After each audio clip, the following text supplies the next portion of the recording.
I am waiting to meet Rochelle Bradley, fabulous romance writer. Let me tell you, these two books start out with a twist. Double D Ranch is your first one you want to read. Oh my gosh. She'll be here soon.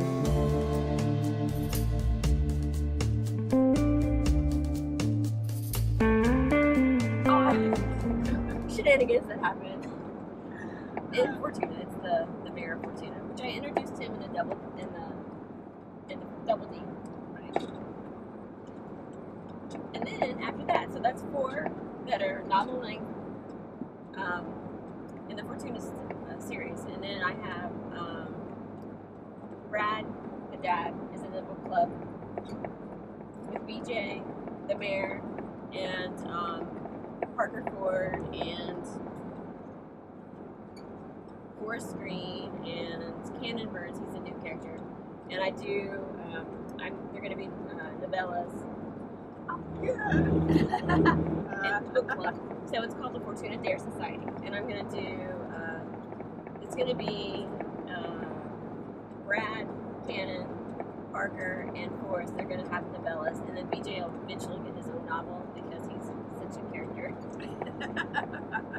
Well, he has to come around. Well, in book 4, in the mayor story, the mayor and BJ are good buddies, and they just are like an old married couple, where how they bicker, and they're really you get to know BJ. I mean, and it's been time since been a couple years as the time progresses in the novels, from when he was kind of a poop to Jesse. So he's had time, and he's like the dare guy of Fortuna. Like, he is the love guru, the romance pimp of Fortuna, and he does not back down from dares, which makes good conflict. I did like the book club. It's like, nope, and where they put their initials inside the book. When a little bit about me, I didn't start reading coherently until I was 28. I'm severe dyslexic. So my grandmother and my mom had these great gifts when we got the grocery bags, the brown paper bags, the groceries, and my grandmother's friend would give her grocery bags full of romance books. Oh, wow. And so that's how I started learning. My grandmother would read it, she'd pass it to my mom to read, and then they'd pass it to me, and then they'd quiz me on my comprehension of what I was reading.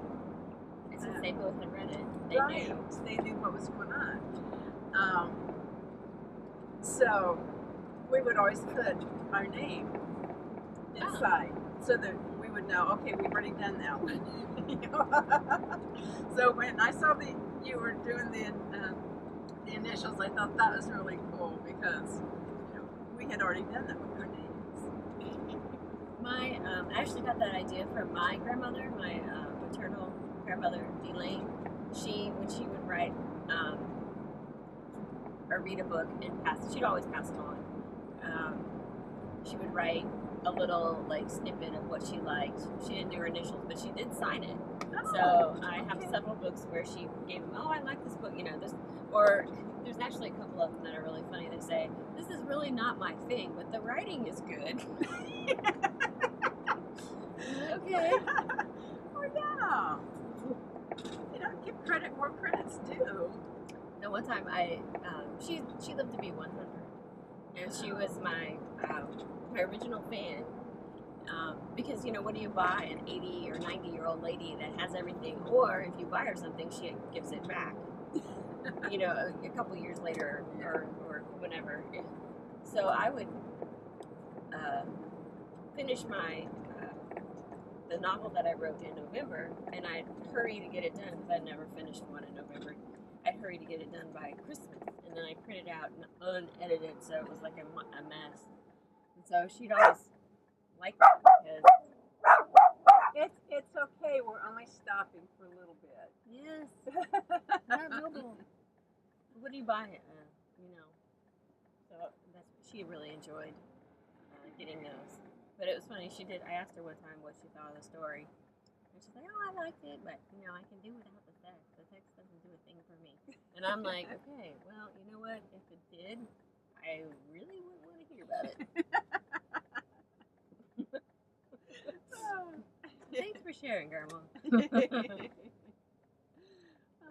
Well, that was great that she was able to share her love of reading with you. Yep, she's always reading. And that she got to read some of the stuff that you wrote. Right? It's awesome. I was trying to get published before she passed, but I didn't make it. I'm sure she knows it now, though. But she got to read quite a few of my stories that I probably won't ever publish because, the ones that belong under the bed. I've got a top closet shelf. Every once in a while, I pull them out and I read them. I mean, I don't pull them out. I look at them on the computer. Yeah. And I'm like, oh my gosh, I've learned so much since then. Yes. Looking back on what we wrote and how we now write, it amazes me how I've grown. Because, like I said, I can't really read. I graduated high school and college because I had a good memory. Well, that's good.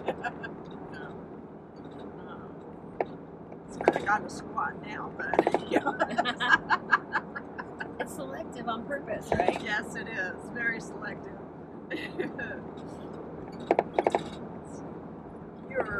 The book club. Are they going to be released in between the debut novels? Or? No, they're gonna. I'm gonna try to do the rapid release. I've got 2.5 written right now. So, and then I just need to finish part of the story, and I need to write 4th story, and then I'll do like a rapid release like a month. So, and then I'll have to start the BJ story probably. And I have several nano novels that I haven't, they haven't been published, so I might revisit that and publish something that totally isn't Fortuna Texas related.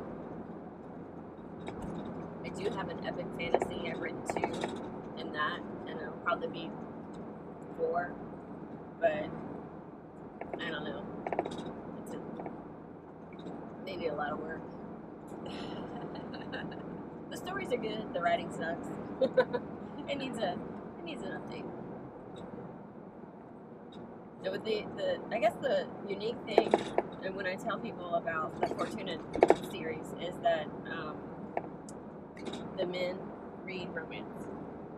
So I'm glad you brought that up. I didn't want to let that out in case that was. It seems to be like when I say, "Oh yeah, the men become obsessed." Jesse dares BJ to read romance novels, and then he ends up liking them and daring other men to read the romance, and soon all the men in Fortuna, Texas are obsessed with romance novels. There's bookshelves at the fire station, at the courthouse, the office, the building, municipal building, the restaurants, the truck stops, everywhere there are bookshelves, and the men go and then they add their initials when they read them, so they know if they've read them before. And I think people like to, say, "Oh, I love my alpha book boyfriend." And I'm like, "Yeah, but does your book boyfriend read romance?" The men in Fortuna read romance, and not only do they read it, they act out the heroes. They dress up. Oh, I love that part. And that's actually part of the Fortuna Dare Society series, the book club.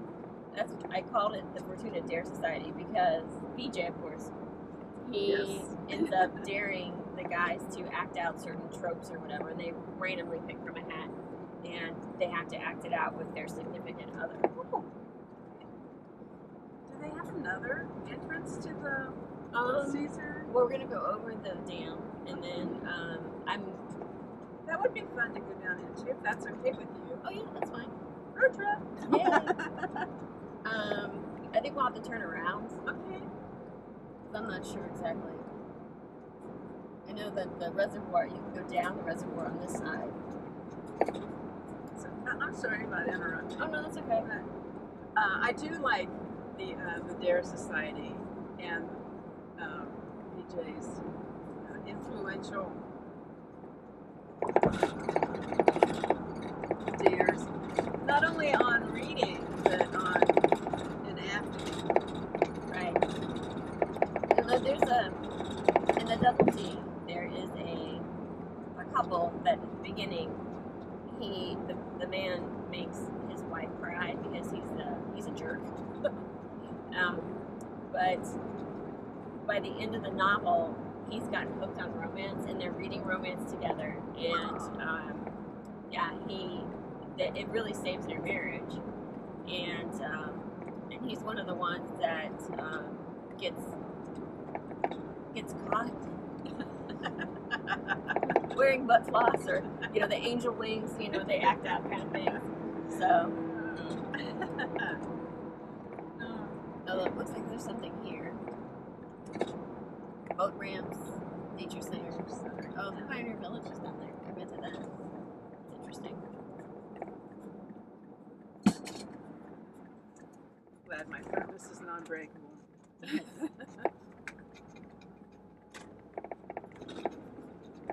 So with the Fords, which is that couple I was talking about, they Parker will get his own story in the D.A.R.C Society. So you'll get to see and I'm in the middle. I stopped in the middle of the story, and I was just like, I don't know. I was trying to make them, because they're novellas. I wasn't. They're funny. There's a lot of humor in it. But there's also a happily ever after because it's romance. But oh my God, this couple is so horny. They're always they just want to do it all the time, and I'm like, no, I can't. I don't want. That's not. It's not erotica. It's romance. So yeah, Parker's he draws Scotland as his setting, so he's gonna have the kilt, and I think he drew billionaire with some kind of there's like a trope. I think it has some kind of something in his history, just like some kind of hidden past that he has to work into the dare somehow. And I'm like, okay, well, his wife is just, now that they've reconciled, they're just like teenagers. It's hilarious. It's good though.